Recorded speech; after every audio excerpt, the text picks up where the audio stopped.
In this workshop, we are going to build something you can actually use on a project, a parametric louver panel that lives inside a curtain wall. By the end, you will be able to drop it into any curtain grid and it will read the grid size, fit the right number of louver blades, keep an even gap between them and refuse to overlap no matter what numbers you throw at it. The reason this is worth your time is not the louvers, it is the pattern.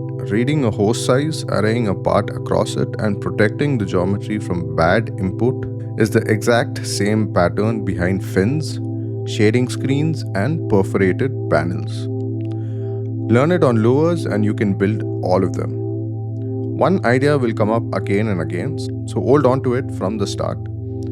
The user enters what they want, but the family uses a safe calculated value.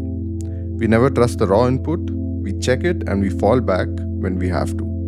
This is what makes a family feel professional instead of fragile.